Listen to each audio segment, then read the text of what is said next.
Paz seja convosco. Hoje é o dia 130 da nossa leitura diária da Palavra de Deus. Nós vamos ler o livro de 2 Crônicas, capítulo 16, 17, 18 e 19. No ano 36 do reinado de Asa, Baasa, rei de Israel, invadiu Judá e começou a cercar de muralhas a cidade de Ramá, para assim controlar o movimento na estrada que ia até Jerusalém.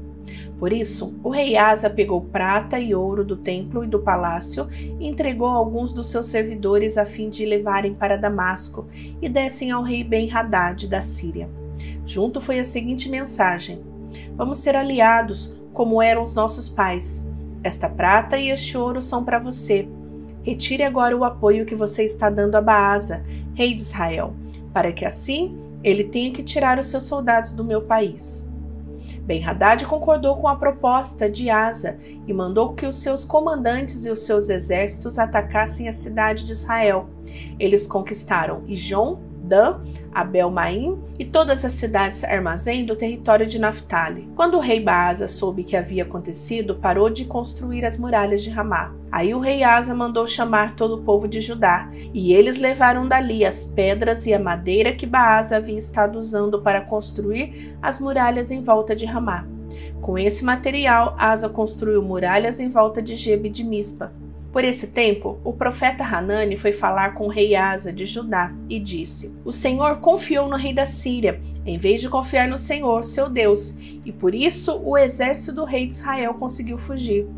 Não é verdade que os soldados da Etiópia e da Líbia formaram um enorme exército com muitos carros de guerra e cavaleiros?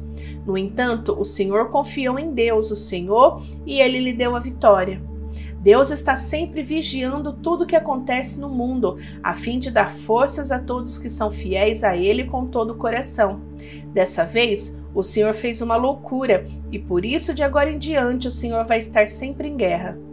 Asa ficou tão zangado com o profeta que mandou amarrá-lo com corrente e metê-lo na prisão. E foi nesse tempo também que Asa perseguiu algumas pessoas do seu próprio povo. Todas as outras coisas que o rei Asa fez, desde o princípio do seu reinado até o fim, estão escritas na história dos reis de Judá e de Israel. No ano 39 do seu reinado, ele foi atacado por uma doença muito grave nos pés. Mesmo assim, não pediu socorro a Deus, o Senhor, mas confiou nos médicos. No ano 41 do seu reinado, Asa morreu e foi sepultado no túmulo que ele tinha mandado cavar na cidade de Davi. Encheram o túmulo de perfumes de várias especiarias que tinham sido preparadas com muita arte e colocaram o corpo ali dentro. Depois fizeram uma enorme fogueira em honra dele. Josafá ficou no lugar de Asa, o seu pai, como rei de Judá, e se preparou para defender o reino de Israel. Colocou soldados em todas as cidades de Judá, que eram protegidas por muralhas, e também pôs acampamentos militares em todo o território de Judá, e na cidade de Efraim, que Asa, seu pai, havia conquistado. O Senhor Deus abençoou Josafá, porque ele agiu como seu pai tinha agido no princípio do seu reinado. Ele não adorou o Deus Baal, mas adorou a Deus do seu pai e obedeceu aos seus mandamentos, em vez de seguir o mau exemplo dos reis de Israel. O Senhor firmou o poder de Josafá como rei, e todos em Judá lhe davam presentes. Assim Josafá ficou muito rico e famoso. Continuou cada vez mais decidido a obedecer às leis de Deus e acabou com os lugares pagãos de adoração e os postes da deusa Será que havia no país de Judá. No terceiro ano do seu reinado, Josafá enviou as seguintes autoridades para ensinarem a lei de Deus nas cidades de Judá: Ben-Hail, Obadias, Zacarias, Netael e Micaías. Junto com eles foram os seguintes levitas: Semaías, Netaías, Zebadias, Azael, Semiramote, Jonatas, Adonias, Tobias, Tobi-Adomias, e os sacerdotes Elisama e Jeorão também foram. Levaram consigo o livro da lei de Deus, o Senhor, e foram por todas as cidades de Judá, ensinando a lei a todo o povo. O Senhor Deus fez com que todos os povos vizinhos de Judá ficassem com medo de Josafá, e por isso eles não fizeram guerra contra eles. Alguns filisteus trouxeram presentes e prata para Josafá, como imposto, e alguns árabes trouxeram 7.700 ovelhas e 7.700 bodes. Josafá foi ficando cada vez mais forte e construiu fortalezas e cidades armazém, onde ajuntou grande quantidade de mantimentos. Em Jerusalém, ele colocou oficiais valentes e experimentados. Esta é a lista desses oficiais de acordo com os grupos de família que eles comandavam. Adna era o comandante das tropas das famílias de Judá e comandava 300.000 soldados. Em seguida vinha Joanã, que comandava 280.000 soldados. E depois vinha Amazias, filho de Zicre, que comandava 200.000 soldados. Amazias tinha se apresentado de livre e espontânea vontade para servir a Deus, o Senhor. O comandante dos soldados das famílias de Benjamim era Eliada, um oficial valente. Ele comandava 200.000 homens armados de escudo e arcos e flechas. Finalmente vinha Josabade, que comandava 180.000 homens armados. Todos estes estavam ao serviço de Josafá em Jerusalém. Além destes, ele havia colocado outros soldados em todas as cidades de Judá que eram protegidas por muralhas. Quando Josafá ficou muito rico e famoso, ele se tornou aliado do rei Acabe, rei de Israel, por laços de casamento. Depois de alguns anos, ele foi até a cidade de Samaria visitar Acabe. Em honra de Josafá e dos que haviam ido com ele, o rei Acabe deu um banquete, para o qual mandou matar muitos touros e muitas ovelhas, e procurou convencer Josafá a ir com ele atacar a cidade de Ramote-Gileade. Ele perguntou a Josafá: "Você vai comigo atacar Ramote?" Josafá respondeu: "Quando você estiver pronto para a batalha, eu também estarei, e assim também os meus soldados. Iremos lutar junto com você. Mas primeiro vamos consultar a Deus, o Senhor." Aí Acabe mandou chamar os profetas, que eram 400, e perguntou: "Devemos atacar a cidade de Ramote ou não?" Eles responderam: "Ataque, pois o Senhor Deus lhe dará a vitória." Mas Josafá perguntou: "Não existe aqui mais nenhum profeta para nós consultarmos o Senhor por meio deles?" Acabe respondeu: "Existe outro, ele se chama Micaías, filho de Imlã. Mas eu tenho ódio dele, porque ele nunca profetiza para mim o que é bom, mas só o que é ruim. Não fale desse jeito", disse Josafá. Então Acabe chamou um oficial e mandou que ele fosse imediatamente buscar Micaías. Os dois reis, usando as suas roupas reais, estavam sentados nos seus tronos, numa praça que ficava perto do portão da entrada de Samaria, e todos os profetas estavam profetizando em frente deles. Um dos profetas, chamado Zedequias, filho de Kenaana, fez uns chifres de ferro e disse a Acabe: "O que o Senhor Deus está dizendo é isso: com estes chifres o Senhor lutará contra os sírios e os derrotará completamente." E todos os outros profetas profetizaram a mesma coisa. Eles diziam: "Marche contra a cidade de Ramote, que o Senhor, ó rei, vencerá. O Senhor Deus lhe dará a vitória." Enquanto isso, o oficial que tinha ido buscar Micaías disse a ele: "Todos os outros profetas profetizaram que o rei terá sucesso. É melhor que você faça o mesmo." Porém Micaías respondeu: "Juro pelo Senhor, o Deus vivo, que eu falarei o que o meu Deus mandar." Quando Micaías chegou ao lugar onde estava o rei Acabe, este perguntou: "Micaías, o rei Josafá e eu devemos atacar a cidade de Ramote ou não?" Micaías respondeu: "Ataquem, pois vencerão. Deus lhe dará a vitória." Mas Acabe disse: "Quando você falar comigo em nome do Senhor Deus, diga a verdade. Quantas vezes preciso dizer isso?" Micaías respondeu: "Vejo o exército de Israel se espalhando pelos morros como ovelhas sem pastor. E o Senhor Deus diz: estes homens não têm chefe, e que eles voltem para casa em paz." Então Acabe disse a Josafá: "Eu não disse que para mim ele nunca profetiza coisas boas? Ele sempre diz alguma coisa ruim."